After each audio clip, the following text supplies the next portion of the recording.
Le réveil de certaines communautés, églises locales, peuvent paraître une visitation d'en haut, et cependant être une occasion de chute pour beaucoup d'âmes sincères, qui se laissent ébranler, déséquilibrer par des puissances mauvaises, qu'elles ne peuvent pas différencier, celles provenant de la puissance divine. Il y a d'autres saisons de réveil dans de nombreux pays qui voient se reproduire de nombreux faits. Des chrétiens sincères sont pris au piège des contrefaçons diaboliques de l'action divine. Leur sincérité, leur droiture ne peuvent les garder devant ces faux miracles, ces apparitions. Et si leurs yeux ne s'ouvrent pas, s'ils ne reviennent pas à la sobriété, à la modération, s'ils ne se dégagent pas des pièges du diable, où l'ennemi les a pris pour qu'ils fassent sa volonté, 2 Timothée 2, 26. Ils seront alors entraînés à de nouvelles séductions. Il faut que les enfants de Dieu sachent qu'être sincères dans ses motifs et fidèles dans la lumière, de la lumière reçue, n'est pas une sauvegarde contre la séduction et les ruses du diable. Puisque la parole de Dieu ordonne de prendre garde, de veiller, de prier.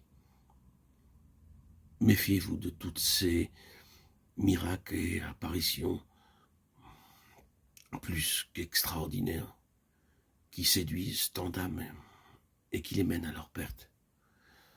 Les chrétiens sincères, fidèles, véridiques, peuvent être séduits pour plusieurs raisons. Lorsque, par la puissance de régénération du Saint-Esprit, un homme devient enfant de Dieu et reçoit une vie nouvelle dans la mesure où il se met au bénéfice du sacrifice expiatoire de Christ, il ne reçoit pas en même temps la toute connaissance sur Dieu, sur soi-même et sur le diable. Son intelligence, sa pensée qui est naturellement obscurcie de ténèbres, Ephésiens 4, 18, et bien sûr aveuglée par Satan, 2 Corinthiens 14, 4, n'est renouvelée que dans la mesure où la lumière y pénètre, donc dans la mesure où l'homme s'approprie la lumière. Rappelez-vous que la séduction s'adresse à l'intelligence, et c'est une erreur qu'on accepte comme vérité. La séduction se greffe aussi sur l'ignorance. Ce n'est pas affaire de moralité. C'est pourquoi le chrétien sincère et fidèle, dans la mesure de connaissance qu'il sait assimiler, est toujours accessible à la séduction, dans le domaine de ce qu'il ignore.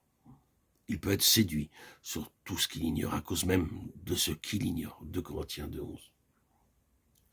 La pensée que Dieu garde de la séduction, le chrétien sincère et fidèle est en soi une séduction, parce qu'elle empêche l'homme d'être sur ses gardes et ne tient pas compte des conditions à remplir pour que Dieu puisse garder et agir.